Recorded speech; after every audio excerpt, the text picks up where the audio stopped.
இது மகிமை நேரம். ஆண்டவராகிய இயேசு கிறிஸ்துவின் நாமத்தினாலே உங்கள் அனைவரையும் இந்த நிகழ்ச்சிக்கு வாழ்த்தி வரவேற்கின்றேன். இந்த புதிய ஆண்டிலும் இந்த 2வது மாதத்திலே தேவன் நம்மை இந்த புதிய மாதத்தையும் கூட காணும்படியாய் கர்த்தர் உதவி செய்ததற்காக என் தேவாதி தேவனை ஸ்தோத்திரிக்கின்றேன். இந்த புதிய 2வது மாதத்திலே நான் உங்களோடு கூட பகிர்ந்து கொள்ள வேண்டிய சில உவமைகளை குறித்து இந்த வாரம் முழுவதுமாக நாம் தியானிக்க இருக்கின்றோம். என்னுடைய தலைப்பு உவமைகளும் அவற்றின் படிப்பினைகளும். உவமைகளின் மூலமாக நாம் என்னென்ன கற்றுக்கொள்கிறோம் என்பதை குறித்து இந்த வாரம் முழுவதும் நாம் தியானிக்க இருக்கின்றோம். முதலாவதாக நாம் பார்த்தோம் என்று சொன்னால் மத்தேயு 13ஆம் அதிகாரத்தை நாம் எடுத்துக்கொள்வோம். மத்தேயு 13ஆம் அதிகாரத்தில் இருக்கிற நமக்கு எல்லாம் தெரியும்ல, விதை பற்றிய ஒரு உவமை. இந்த விதை உவமை இன்று உங்களுக்காகவும் எனக்காகவும் உங்கள் மத்தியிலே விதைக்கப்படுகிறது. ஒவ்வொரு விதைகளும் எங்கே விழுகிறதெல்லாம் அந்த உவமையை பற்றி நம்ம அடிக்கடி நிறைய மெசேஜஸ்லாம் கேட்டிருப்போம்ல. ஆனாலும் இந்த உவமையின் மூலமாக ஆண்டவர் எனக்கு என்ன கற்றுத்தர போகிறார், என்னோடு என்ன பேசுகிறார் என்று சொல்லி நாம் கருத்தாய் நாம் கவனித்தோம் என்று சொன்னால் நிச்சயமாக அது நம்முடைய வாழ்விற்கு உதவியாக இருக்கும் என்று சொல்லி நான் நம்புகின்றேன். பாருங்கள், முதலாவதாக நம்ம எடுத்தோம்னு சொன்னால் வழியருகே விழுந்த விதை. ஒரு விவசாயி எடுத்துக்கொண்டால் அப்படியே அந்த விதைகளை அள்ளி தூவிக்கொண்டே போகிறான் தன்னுடைய வயலிலே வச்சுக்கோங்களேன். அப்போ அந்த விதைகளை தூவும்போது சில விதைகள் எங்கே விழுந்து விடுகிறது, அவனுடைய வேலியை தாண்டி வழியருகே விழுந்து விடுகிறது. அப்போ அந்த வழியருகே விழுந்த விதைக்கு எந்த பாதுகாப்பும் கிடையாதுல்ல. அதை யார் மிதிச்சிருவாங்க, இல்லை பறவைகள் என்ன செய்யணும், அந்த விதையை தூக்கிட்டு போயிடலாம். இப்படிப்பட்ட பல சிச்சுவேஷனில் தான் அந்த விதை விழுகிறது. அப்போ இதை நான் யோசித்து பார்த்தேன், நம்முடைய வாழ்க்கைக்கு இது எப்படி பொருந்தும் அப்படின்னு சொன்னால், நாம் எப்படி இருக்கிறோம். பறவைகள் பட்சிப்பது போல வழியருகே விழுந்த விதையை பறவைகள் எடுத்து கொண்டு போவது போல நாம் வாரத்திற்கு ஒரு முறை நாம் ஆலயம் செல்கிறோம், வேத வசனங்களை கேட்கிறோம், டெய்லி பைபிள் வாசிக்கிறோம். ஆனால் நம்முடைய இருதயத்திலிருந்து பிசாசானவர் அந்த விதைகளாகி வேத வசனங்களை எடுத்துக்கொண்டே போகிறான்.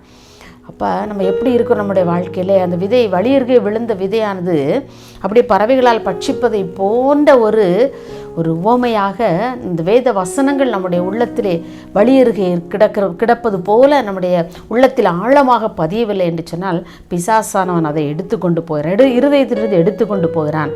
ஆகவே நாம் வேலி அடைக்கப்பட்ட நாம் ஒரு தோட்டமாக ஒரு வயலாக நாம் இருந்தோம் என்று சொன்னால் யாரும் உள்ளே வர முடியாதுல்ல. அதான் ஏசாயா 5ஆம் அதிகாரம் 1ஆம் 2ஆம் வசனத்தில் பார்க்கிறோம், என் நேசருக்கு ஒரு திராட்சை தோட்டம் உண்டு, அதை அவர் அழகாக வேலி அடைத்து வைத்திருக்கிறார் என்று சொல்லி. நம்மை ஆண்டவர் வேலி அடைத்து வைத்திருப்பார் என்று சொன்னால் நாம் வழியருகே விழுந்த விதையாக நாம் இருக்க மாட்டோம். இன்னும் நான் உன்னத பாட்டு 4ஆம் அதிகாரம் 12ஆம் வசனத்தில் வாசிக்கிறோம், நீ அடைக்கப்பட்ட தோட்டம். நம்ம அடைக்கப்பட்ட தோட்டம், பிசாசானவன் உள்ளே வர முடியாது, மனிதர்கள் உள்ளே வர முடியாது இல்லையா அடைக்கப்பட்ட தோட்டத்துக்குள்ளே. அப்படிப்பட்ட தோட்டமாக இருக்க வேண்டும் என்று சொல்லி ஆண்டவர் விரும்புகின்றார். நம்ம யோபை பார்க்குற யோபு 1:10 சாத்தான் சொல்கிறான் பாருங்க, நீ யோபு மாத்திரம் நீ ஒன்றும் செய்திராத அப்படின்னு சொல்லும்போது யோபு சொல்கிறான், நீர் அவனையும் அவனுக்கு உண்டான எல்லாவற்றையும் அவன் வீட்டையும் சுற்றி நீ வேலி அடைக்கவில்லையா அப்படின்னு சொல்லி கேட்குறார். சாத்தான் சொல்கிறான் ஆண்டவர்கிட்ட. பார்த்தீங்களா, அப்போ ஆண்டவர் வேலி அடைக்கப்பட்ட மனிதர்கள் அநேக பேர் இருக்கிறாங்க. அப்படிப்பட்ட மனிதனாக இன்றைக்கு நான் இருக்கிறேனா என்று சொல்லி நாம் யோசித்து பார்க்க வேண்டும். வழியருகே விதைக்கப்பட்ட விதையாக அல்ல, அடைக்கப்பட்ட தோட்டத்துக்குள் விழுந்த விதையாக நாம் மாற வேண்டும் என்று சொல்லி ஆண்டவர் விரும்புகின்றார். 2வது பார்த்தோன்னு சொன்னால் மண் இல்லாத ஒரு கற்பாறையில் விழுந்த விதையை பார்க்குறோம். அங்கே அந்த கற்பாறையில் அதிகமாக தண்ணி நிற்க முடியாதுல்ல, அதனுடைய ஒரு தாவரத்தினுடைய வேரும் கூட அதிகமாக ஆழமாக போக முடியாது. அப்படி இருக்கும்போது அதன் நிலத்தில் விழுந்த விதை கூட அது நன்றாக முளைத்து செழித்து வளர முடியாது. அதே போல் ஆவிக்குரிய வாழ்க்கையிலே நாம் ஆழமான ஒரு அனுபவத்தோடு அவரோடு ஒன்றி உறவாடுகிற ஒரு அனுபவமின்றி ஏதோ மேலோட்டமாக நானும் ஆலயம் செல்கிறேன், நானும் வேதங்களை வாசிக்கிறேன் அப்படிங்கிற ஒரு அனுபவத்தோடு மாத்திரம் நான் நின்று போகுமானால் நம்முடைய வாழ்க்கை எப்படிப்பட்ட வாழ்க்கையாக இருக்கும் என்று சொல்லி நாம் நிதானித்து பார்க்க முடியாது. கற்பாறை நிலத்தில், மண் இல்லாத கற்பாறை நிலத்தில் விழுந்த விதை போல நம்முடைய வாழ்க்கையும் மாறிவிடும். கொஞ்ச நாள் செழித்து ஓங்குவதை போல இருக்கும், கொஞ்ச நாளில் கரிஞ்சு போயிடும்ல. இன்றைக்கி நம்ம யோசித்து பார்ப்போம், வசனங்கள் நம்முடைய இருதயத்தின் ஆழத்தில் பதிந்திருக்கிறதா, அல்லது மேலோட்டமாக நாம் ஆலயத்தில் சென்று வேத வசனங்களை கேட்டு வீட்டுக்கு வந்தோன்னதை மறந்துடுறவங்களாக இருக்கிறோமா? இதெல்லாம் நம்ம யோசித்து பார்ப்போம். அடுத்து பார்த்தோன்னு சொன்னால் முள்ளுள்ள இடங்களில் விழுந்த விதை.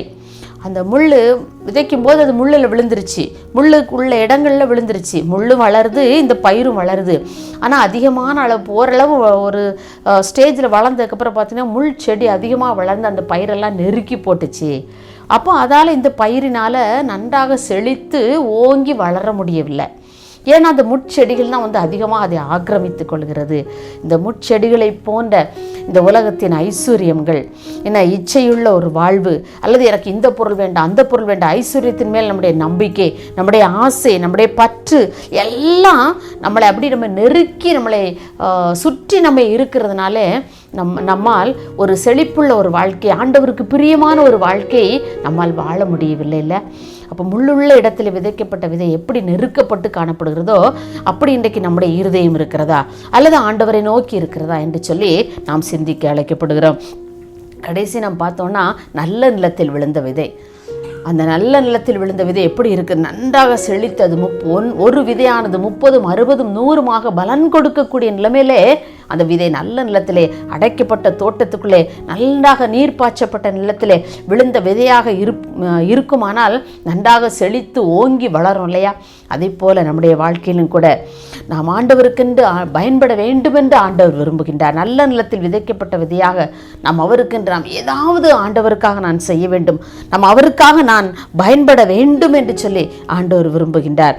அநேகருக்கு இந்த வார்த்தைகளை, ஆண்டவருடைய வார்த்தைகளை கூறுவதற்கு நான் பயன்படுத்தப்பட வேண்டும், அவருடைய பாடல்களை பாட நான் பயன்படுத்தப்பட வேண்டும். நல்ல நிலத்தில் விழுந்த விதையாக அவருடைய வசனங்கள் என்னுடைய உள்ளத்தில் ஆழமாக பதிந்து அநேகருக்கு பயன்படும் பாத்திரமாக மாற வேண்டும் என்று சொல்லி ஆண்டவர் விரும்புகின்றார். இன்றைக்கு நம்ம யோசித்து பார்ப்போம். இன்றைக்கி நான் ஒரு 4 விதமான விதைகளை பற்றி பார்த்தோம். இந்த விதையில் நான் எப்படிப்பட்ட விதையாக இருக்கிறேன், நான் எங்கே விதைக்கப்படுகிறேன், நான் எப்படிப்பட்ட இடத்தில் நான் விதைக்கப்பட்டிருக்கிறேன் என்று சொல்லி நம்ம யோசித்து பார்த்தோன்னா ஆண்டவர் நமக்கு உணர்த்துவார், நீ எங்கே விதைக்கப்பட்ட விதை என்று சொல்லி நாம் யோசித்து பார்ப்போம். நான் எங்கே விழுந்த விதை, நான் எப்படிப்பட்ட நிலத்தில் நான் விழுந்த விதை என்று சொல்லி நாம் சற்று யோசித்து பார்த்து நாம் ஆண்டவரிடம் ஒரு நிமிடம் நாம் ஜெபிப்போமா?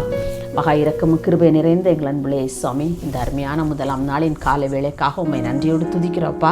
உண்மை நாங்கள் ஸ்தோத்திரிக்கிறோம் ஆண்டவரே. இந்த நாளிலும் கூட முதல் நாளிலே நான் எங்கே விழுந்த விதையாக நான் காணப்படுகிறேன் என்று சொல்லி யோசித்து பார்க்கும்படியான ஒரு தருணத்தை எங்களுக்கு தந்திருக்கீங்கப்பா. உமக்கு நன்றி செலுத்துகிறோம்.